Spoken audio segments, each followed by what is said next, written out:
Albert Einstein once said that all religions, arts, and sciences are branches of the same tree.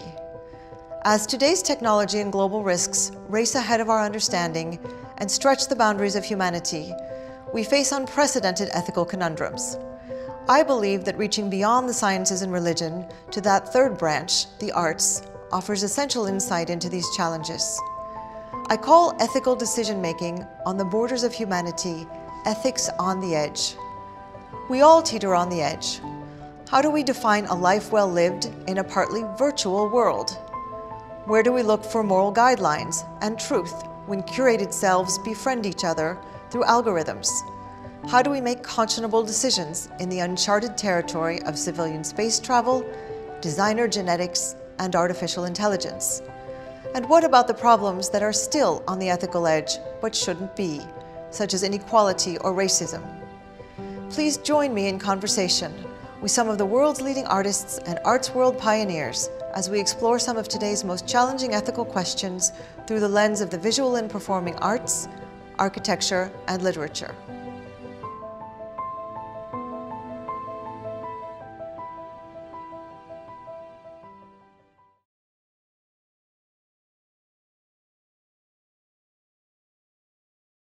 Mr. Gehry, thank you so much for having me. Truly, it's an honor to be here. We're going to talk about some ideas around ethics and how people make decisions in today's complicated world that is infused with technology, global risks, and unfortunately, some forces that many of us wish were not around. You'd think that with all the positive technology, the positive inventions, we'd be getting ourselves to a better place, but it seems to be going the other way, doesn't it? Just from the point of view of great art, architecture, how influential do you think the arts are on the ethics of society in their own time and then on subsequent generations? Do you think the arts influences how people make decisions, what their ethical principles are, or do you think they stand alone as artistic endeavors? You know, I'm working with the Divan Orchestra in Europe, which is with Daniel Barenboim. The working together with a group of people from different cultures, different ethics, different backgrounds, who are in conflict constantly. And to watch them play music together seamlessly, which requires a collaboration and a friendship, and to live basically through days of rehearsal and performance and travel and still maintain a kind of a familial relationship. That model, it's small, now whether it can be magnified. It's a fantastic example, though. Do you think, we were just talking earlier about thinking about the world as, and what matters as something bigger than ourselves. Do you think that that's a little bit about the fact that the musicians are thinking about the music and the sound of the orchestra and the effort of the orchestra to produce something bigger than themselves? Well, they're very young, the kids, and they're monitored carefully by their families, and their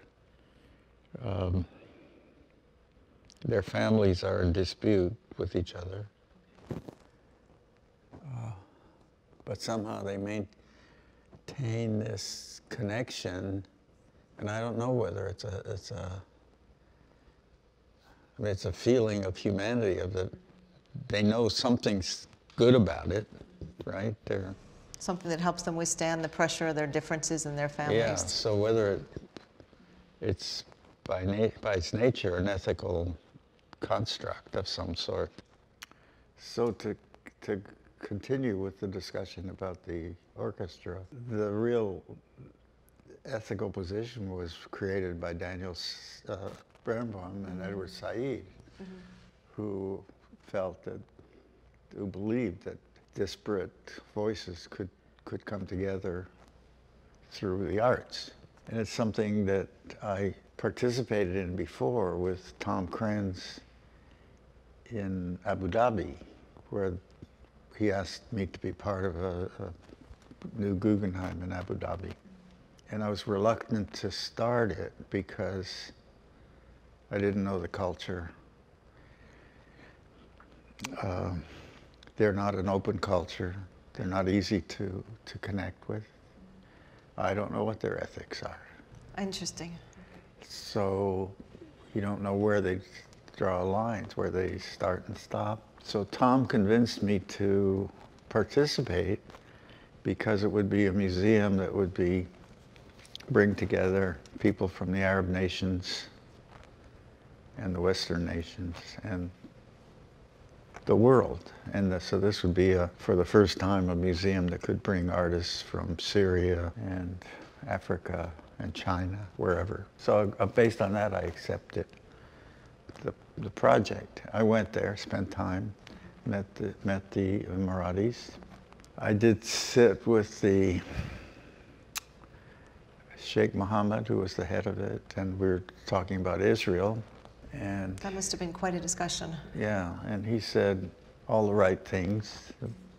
I come from a Jewish family, so I don't like what's going on in Israel, but there's still that hook, because in the 30s, when the State of Israel was founded and all that, I remember an event in Canada where my father spoke. My father was not educated at all, had no high school, not even grade school. He was a street kid. Got up at a small gathering of the Jewish community in this town where there were only 30 Jewish families, and spoke eloquently about the importance of the State of Israel. And so that clicked me, right? Trying to find that reason to be connected. And it's more and more difficult as Israel participates in actions that I don't believe in. That project was actually motivating for you for the ethics reason, for the reason of bringing together different cultures, even though getting to an understanding of that culture is quite difficult. So the actual goal was ethical. Right, and we did have meetings with curators from those different cultures. And the meetings, when we were talking about art, were very communal and friendly. The meeting broke up and there was obvious hostility. Oh, interesting. So Between again, the parties. around the art, there was a coming together. Right. And then as soon as the common project, whether it's an orchestra or the museum. Well, the orchestra is different. I spent a week in Buenos Aires with the Divan, and it was right a couple of years ago when the Gaza thing was really heating up, and they were getting phone calls and texts from their parents. And you would have thought that would have broken it all up. Instead, it was 5 days. I went to rehearsals, I went to the concerts. We had dinner after the concert with all the players, and Daniel. And Miriam Said was there. And then after dinner, they were drinking, the kids were dancing. And it was all friendly. And all during that week, every time I said to somebody, "You're Israeli, right?" I never got it right. Right. Never got it right. Interesting. It was always different, so. Interesting. So you mentioned Daniel Barenboim and Said, and then in the case of the museum in Abu Dhabi yourself, artists that are driving projects that have an ethical intent. To what extent do you think artists have an ethical responsibility? Do you think that artists or great architects, I mean, I know in your case you've talked about, it almost seems like it's blurring the lines because people talk about you and art and architecture together, and you talk about your own passion for art. But do you think that you have a responsibility as an architect, and that writers and artists have a responsibility? Or is it just that sometimes there's a project with an ethical intent, or that sometimes artists think about it and that's just sort of happenstance? Well, I guess there's two ways to think about it. One is to be the pure artist and to say that what I'm going to say and do is neutral to all these forces and take it or leave it. The implication is that it's above ethic. I mean, the idea of art, you brought it up, art and architecture, is that architecture was always a high art. So it was an upgrade to become an architect back then. In our times, the architect is subverted somehow to technology and other things. But I hope I'm practicing the art of architecture. And in your case, the aesthetic decision has to stand up, and it has to be lived in, and it has to withstand time. Right. So it's all the more challenging. The ethics of it is that as the deal we make with our brethren is that if we build a building, it's going to be for the better of humanity. It's going to be to make their lives richer. So if there's an ethic, that's a standard that we set ourselves, and I adhere to some personal standard, I mean, that I try not to go below. So with respect to your personal standards, where do you get your personal true north, your principles? Is it, I've read, you know, there's religion in your background, and you talk in certain interviews about the Talmudic kind of why question. Is it other artists or architects? Is it other family members? You mentioned your father and the discussion about Israel. Is it political leaders, I shudder to say? Life experiences? Where do you get those standards that you refer to? I think I grew up with the idea that we had to be kind to our fellow man and try to make a better world with what you do. I grew up with that somehow. And architecture school was always about that. You literally are changing the shape of the world. Well, with little buildings.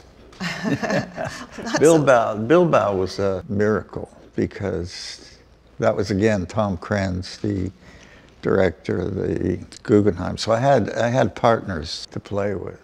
And Tom himself was an artist, and he has a vision. He had an ethic about art and the role of it in the community. And he entrusted me with this museum in Bilbao and was sort of the conscience of it for me. We met with all of the city people. They asked if I could do a building that would do for them what the Sydney Opera House did for Sydney, Australia. Meaning from a tourism standpoint? Well, initially. Not only that, it was a humanity thing. It was, I mean, Bilbao's a town that was in depression. It was politically challenged. Politically challenged. It had the separatists. People were getting shot. So this was about identity then? Kids were leaving to go to college, so that their existence was threatened. And these are people that were part of the wars of Franco. I mean, that's where the mural was done by Picasso. Guernica.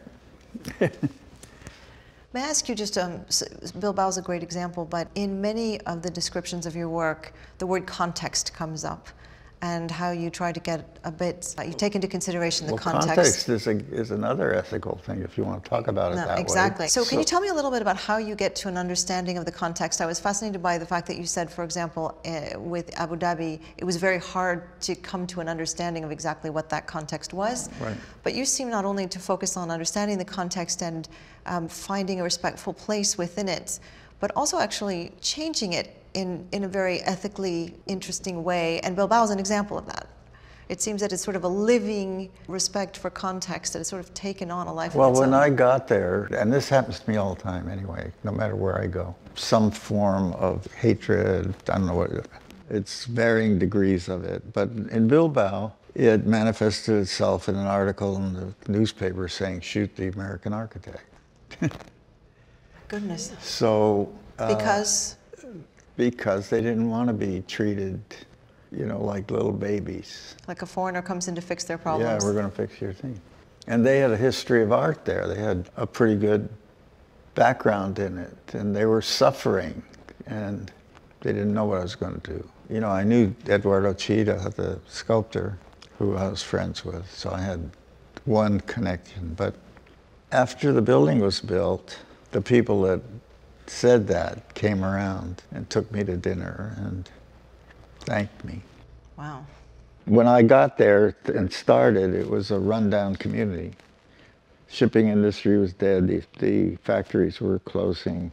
Kids were leaving, and so on. So today, this funny little museum, which was built for $300 a square foot, nobody wants to believe that either. The Architectural Journal. Yeah, the budget was quite something, yeah. Just recently there was an article that said it was very expensive, which it wasn't. It re-energized. It 3.5 billion euros to the city. The separatists in that have stopped fighting each other. There's this glow in the city like you've never seen. It's just beautiful. People are happy. People are staying there. The art world is coming. So that really is an extraordinary example of not just being respectful of the context in which you're going to enter and do your work, but actually have a lasting impact on that context and a dynamic impact on that context. Yeah, but it's important that you don't just go to a town like that, walk in and say, hi ho, I'm here, and make a thing. It was required, and I suppose that's ethical, is take the time to read their literature, look at their art, meet their people, and understand as best you can in a short period of time who they are and what they're about. And it was amazing when I got there. And I've become really close friends with them. I could live there. And it's tempting. If Mr. Trump gets in, I might. As I mentioned to you earlier, I thought one of the simplest quotes from you is something to the effect, that you listen and that you pay attention. And in all of the ethics work that I've done, sort of the leitmotif of ethics failure is failure to listen. Right. So I found that fascinating, and in particular in terms of understanding your context. Now, from Bilbao to something more mundane, if I may. What do you think are the biggest ethical challenges you face in terms of the running of the business? You have quite a number of architects and other employees. You have clients who, from what I understand from the research, must go in for a surprise. They must be willing to work with you in a way that they're not necessarily sure what the outcome's going to be. But what are your ethical challenges in running the business? From the day I started, I made a commitment to myself. The only way this was going to work is if I was responsible financially to wherever I went with this, and that didn't want to borrow money, so I made that an important thing. And that everybody who worked for me would get paid. That was important. That doesn't exist now. No, that's right. In my world. A lot of kids are working for very, very low wages. And it's mostly in Europe where the governments have set up what they think is ethical, that every project should have a competition. And so the only way people in Europe can do competitions, can afford to, because they don't get paid for them very much, is to hire kids for very little money. So in most of the European offices, there's a lot of low-level salaries. I decided that I would figure out what the salary ranges were and meet them. Every year we'd give them a cost of living index, upgrade, and a bonus. And we've done it. I started in 1964, and the first 4 or 5 years I was working day and night, and some all-nighters myself to make it work. But I think that's what makes this place solid. So when I started working on a project in Israel, it was the first sort of complicated project, I hired a human rights lawyer. And that human rights lawyer has worked for us through all the projects in the Middle East. So when we did Abu Dhabi, and they have people on the ground in the Middle East, Human Rights Watch. We never got to build anything, so we didn't get to that point where we're really on the ground. But the client there knew that I had that issue, and that if we started building and they were hiring slave labor and whatever, that would come up. And I talked to the senior people in Abu Dhabi anyway, the Emiratis, and they were all in agreement, you know, as best as they could. Now, over there, it's difficult. Well, there's always a practical application to ethics. Yes. But it sounds like they were quite motivated, because if they didn't make it happen, you weren't going to be part of the project. Right.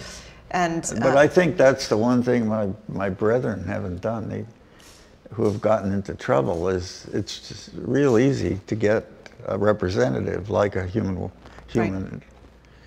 rights watch person. But certainly when you look back at the firm, in addition to the work, your great architecture, it's an incredible part of your story to have built a firm like this, and to have trained young architects, and to have done it in the way that you've described, and to set that as a model. And whether your brethren, as you put it, follow suit or not, at least there's been sort of a model set. What are the greatest challenges you believe that society faces today? If you had to pick one or two out of the news. Well, I guess honesty is, you know, playing straight with people, what you think and feel. Having those kind of relationships where you can discuss the delicate stuff. The first project in Israel, it started out with all the right caveats and so on, but as I worked on it, I realized it wasn't what I thought it was, that there were a shift in a direction that Israel had to go, or seemed to go, that I wasn't interested in.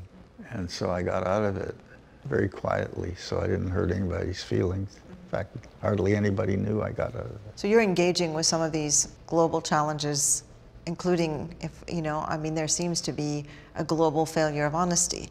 The word mistrust seems to be the leitmotif of the US presidential election, and it certainly is undergirding many of the other issues. I don't understand it with Hillary, because I like her. I don't know why everybody hates her and stuff. But the only thing I've come to with her, a woman of her age, grew up at a time, and I've experienced it, all of us have experienced it, is that women didn't talk about their private health issues, not even to their own family. And that's very common. To survive in the man's world, it's going to bring tears to my eyes, because I'm so sad about how she's being treated on that issue. Now, I don't know her well enough to know how she kept her family together through all that. Pretty interesting. So when I say that to people, they say, well, she was opportunistic because she was going to become president, and she didn't want to screw it up. But when I meet Chelsea and see what kind of person she is, she couldn't have come out of nowhere. If I can switch gears for a moment, is there an artist who you think has been the most important, or who rises to the top in terms of impact on ethical thinking of his or her era or subsequent generations? Is there one artist that comes to mind, or a few artists that come to mind in any genre? One of my favorite, greatest artists was Bob Rauschenberg. I never discussed ethics with him. I spent a lot of time with him. He opened our eyes to a reality of the world. So I suppose that was ethically. Do you have a favorite work? Well, I like the Combines. I think the Combines were the tripping point for me in my work. Growing up in architecture in LA, you come from an Asia-centric aesthetic was prevalent here. And you see it in the Green Brothers, and you see it in a lot of architecture. Interesting. Because it's a wood. So if you look around, you'll pick it up here. And you look at it in my house and stuff. What the willingness to accept that we're living with kind of the junky environment, and accept it and turn it positive, was Rauschenberg. It wasn't that you had to live in junk piles, but you could accept that that's where we were at, that's where humanity was at, we were building things like that, and they could be beautiful if you looked at them a certain way. What role do you think the arts should play in education today? We've seen an awful lot of focus on the technology, and even in major universities, at places like, I teach at Stanford, and places like Yale, where both of my sons went, and we see... Where I teach. Yeah, exactly, where you teach. And we're seeing an increasing focus on the hard sciences and on computer science. And in the high schools, we're seeing we need to go do things that are job focused and that are technology focused. And I think there was even a U.S. senator who said, well, if you want to study French literature, that's fine, but you're not going to get a scholarship to do so. But what role do you think the arts should be playing in education today in an increasingly technology driven world? The arts should be the spine, I guess, of humanity that permeates all of us, that holds us together as human beings. It's the lifeboat. Why are we doing the technology? To try to improve things for humanity. Right. Do you think it's also to help us look through the lens that I mentioned at the beginning of our discussion, to look through our world situation through a lens that is so fundamentally human that the arts is? Well, to keep connected to the humanity of it. The tendency of the technology is to take you into another world, and it's characterized for me when you see the robots with the silver eyes. Right. That's when you've lost it, when everything's like that. And I think so. We're not grounded in humanity when we're part robot or... Well, I mean, I know this kid Zuckerberg because we're doing some work for him. And right. I've spent time with he and his wife, and they just put $3 billion into health research. Right, to the initiative, right. That's a big gesture. If they follow through on keeping the humanity in what that gesture does, then I'll be proud of them. If they just give the money and walk away and say, okay, you guys. That's the first time I've heard anybody speak about a scientific endeavor, the goal of which is to improve humanity in those terms. To say that I'm going to hold you accountable through the extent to which you are able to keep humanity in mind as right. you proceed with this endeavor. That is the first time I've ever heard anybody articulate it like that. It's fantastic. Just a couple more questions, if I may. I'd like to come back to this word surprise. In a lot of the reading that I did there, as I mentioned earlier, at least it is said that when one signs on, and you have obviously very privileged clients who are able to have a Frank Gehry house, they have to be willing to sort of let you run with it and not really tell you what to do. How does that element of surprise work?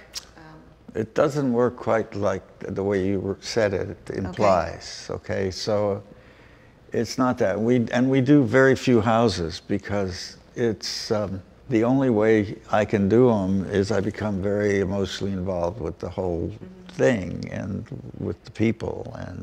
But there has to be a 50-50. They have to have the courage to jump off the cliff with me, because I don't know where I'm going. As our friend Wayne Shorter said, you can't rehearse what you ain't invented yet. Right. So there is that trust. There's a money part of it. How do you, they have to be willing to be explicit about how much money they want to spend and not play games with that, which a lot of them do. That's why I don't take the jobs, because I had one client that was carrying two account books. For a private home? Yeah, and so he was telling me things, and the contractor knew other things, and we weren't, and so, it was just a game. It was a business guy who thought he was being clever.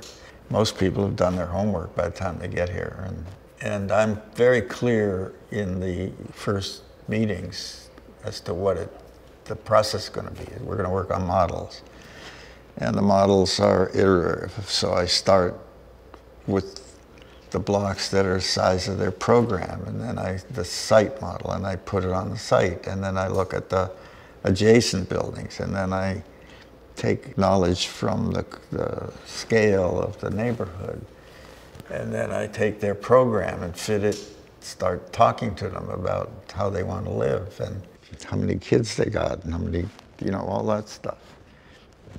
And the budget, and I try to get us straight, and We do comparative studies for buildings in the particular area, showing what a box costs and then what something more frivolous, if you will, would cost.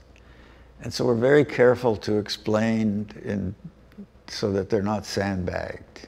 But if the other side is not playing straight, not honestly involved, and then it doesn't work. So it's a partnership. It's a partnership, and that's why I don't do a lot of houses, because sleepless nights, I can tell you. And it's hard to explain to the client that's what's going on, that I'm really struggling with this goddamn thing. I'm not sure where I'm going. I'm trying something that she knows about, she sees it. And then there's the added dimension that we talked about a bit earlier, which is this has to work from the inside out as well. Right. People have to live in it, so it has this, there's movement that comes up in a lot of your work. I was at this restaurant in London called Sexy Fish a couple weeks ago, and I saw the bar. Just did the fish. Exactly, and I saw at the bar the fish, and I thought, oh, this is some kind of fate, because I had no idea you had done that in that restaurant, and I happened to be there that night, and then I knew I was coming here. But there's this idea of movement, and certainly there's nothing, movement is critical in a home, how one lives in it, and this kind of inside out. And that very much also comes back to ethics, in the sense that ethics is very much kind of the inside out. It's how we're going to stick to our own standards, stick to who we are internally as we engage with the outside world. So I imagine, right. I imagine trying to build that for someone else is quite a challenge, and then with the budget overlay and all the other practical considerations. Yes, and then the neighbors and the building department. When you look back at this incredible story, the firm, your work, all kinds of different stories actually working together, your personal trajectory, is there one thing that you would say to the public, this is what really mattered? The ultimate is family. That's the place where I question myself, because I've been so focused on this place and the work, and I don't take vacations that much. And it's just a feeling I have that maybe that's where I've been inadequate. Well, I guess honesty is, playing straight with people, what you think and feel. Having those kind of relationships where you can discuss the delicate stuff. Well, it seems like you have a wonderful family, and I saw your wife across the hall, and so it's a practical question, if I may. I saw your blueberry-infused drink as you walked in here. How at 87 do you have the energy to keep creating and working at this pace and traveling at this pace and all the rest? Do you have a secret? As long as I focus on the work, I'm okay. Mm-hmm. Well, it's exceptional, and all of us are focusing on your work as well. Mr. Gehry, it's been an honor. Thank you so much.